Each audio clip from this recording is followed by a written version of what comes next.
के लिए आगे आए और हम तैयार हैं। भारत जोड़ो यात्रा हुई, उसकी खूब चर्चा हुई, लेकिन अब समय है कि विपक्ष को एकजुट हो जाना चाहिए। अगर विपक्ष एकजुट हो जाता है तो भारतीय जनता पार्टी आने वाले 2024 के लोकसभा चुनावों में 100 सीट भी नहीं पा पाएगी। क्या कहा नीतीश कुमार जी ने, जरा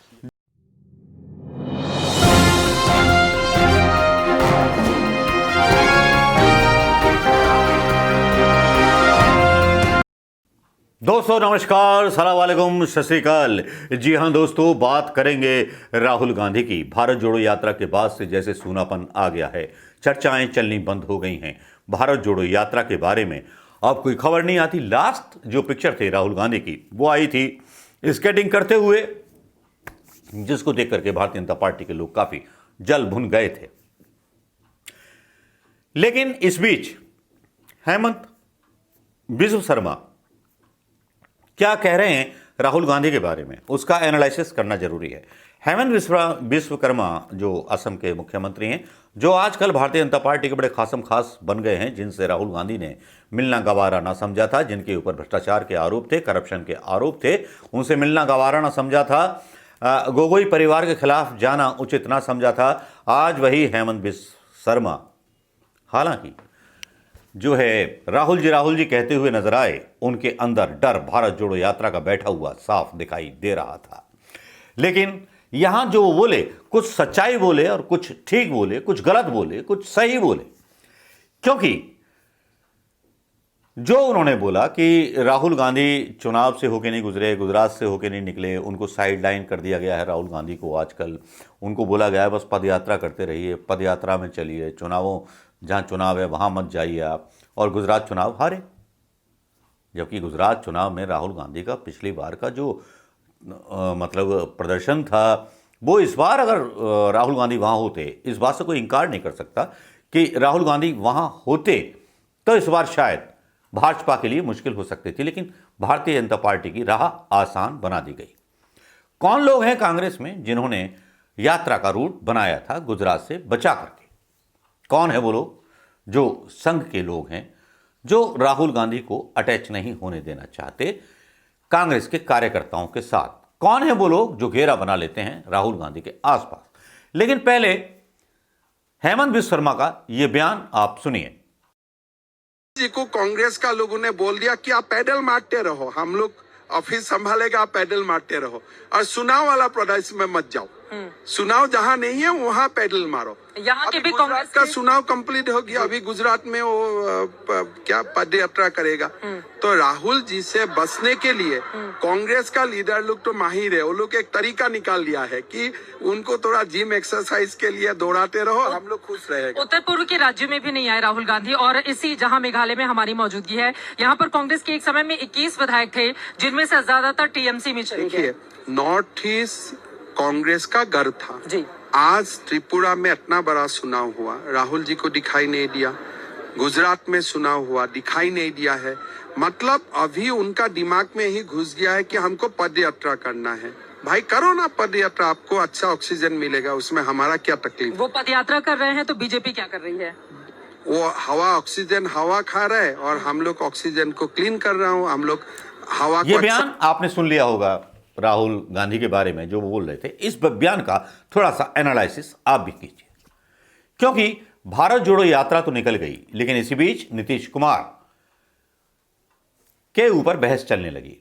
इसके ऊपर देखिए, एक रिपोर्ट आज शाम को ही मैंने शूट की थी, उसका देखना बहुत जरूरी है।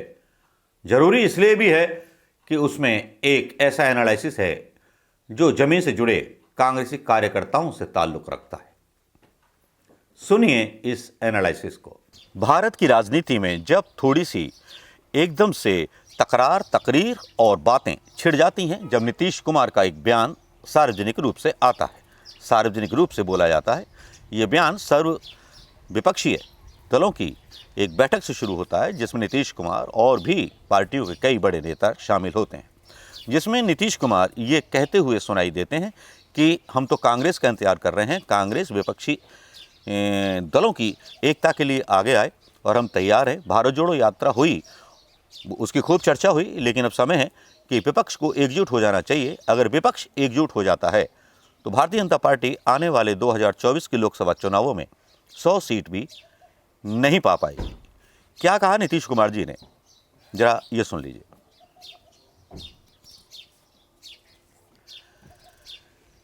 नीतीश कुमार जी ने जो कहा वो आपने सुन लिया होगा और उस पर आपका भी दिमाग चल निकला होगा।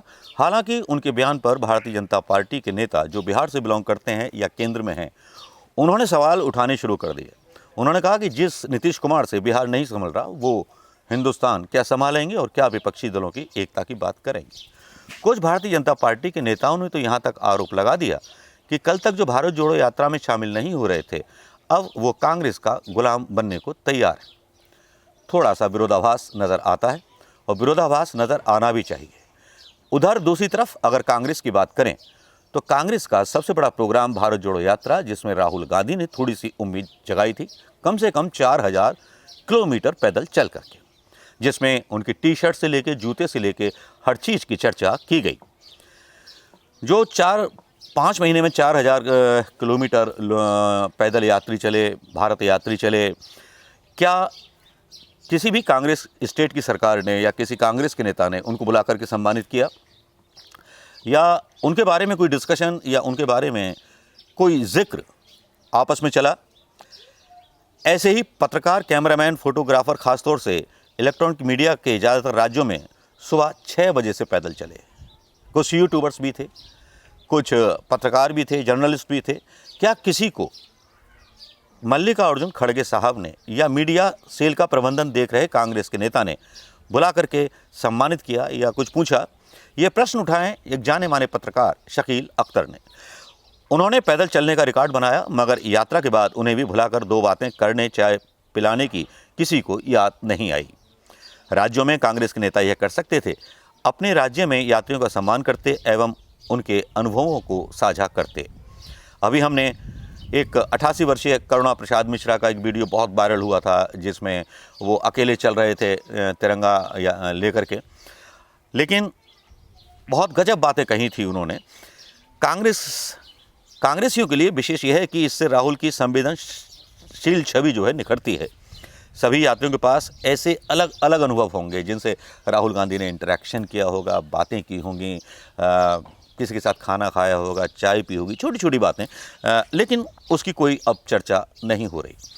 राष्ट्रीय स्तर पर ना तो राज्य स्तर पर ऐसे कोई कार्यक्रम आयोजित किए गए, ना राज्य की कमेटियों के जो अध्यक्ष थे उन्होंने ऐसे कार्यक्रम किए।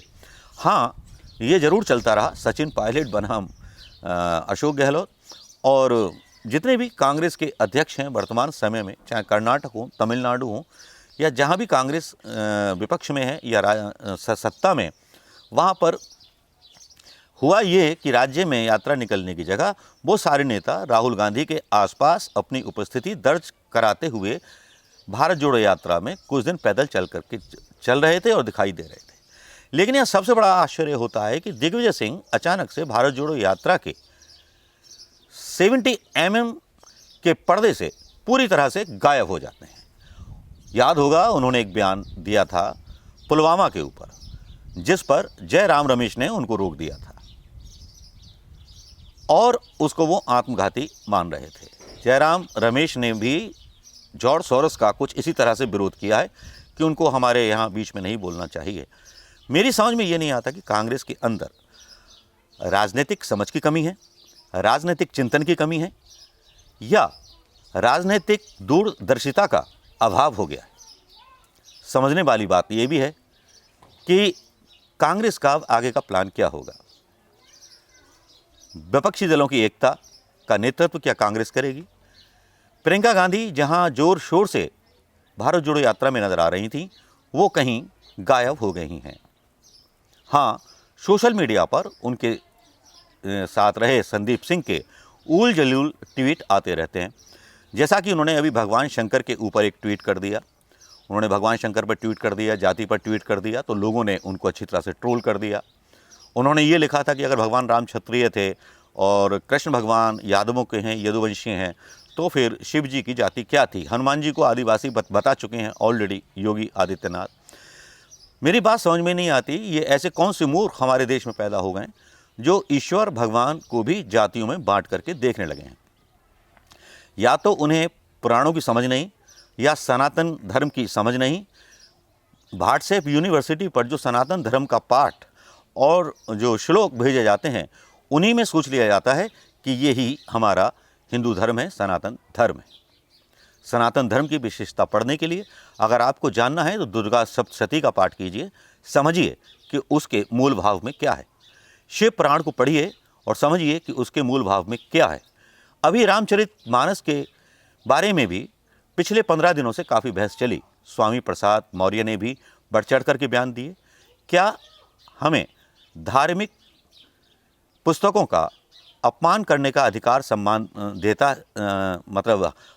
अधिकार देता है, असम्मान करने का अधिकार देता है संविधान? नहीं। किसी भी धार्मिक व्यवस्था को, धार्मिक पुस्तक का अपमान करना संविधान में कानूनन अपराध माना गया है। तो कृपया करके धर्म को आधार बना करके, चाहे वो कांग्रेस के हों या बीजेपी के हों, कृपया जिनको हम अपने मंदिरों में बैठा करके पूजा करते हैं उनके बारे में कम से कम ऐसी बातें ना बोलें तो ज़्यादा अच्छा होगा। ईश्वर की पूजा की जाती है, उसे सोशल मीडिया के पन्नों पर राजनीति का व्यवसाय बनाने की कोशिश ना करें। धन्यवाद। थैंक यू दोस्तों। ये एनालिसिस आपने सुन लिया होगा दोस्तों। अब इसके बाद आपकी क्या सोच है, आपकी क्या राय है, बताइएगा जरूर दोस्तों। नमस्कार, जय हिंद।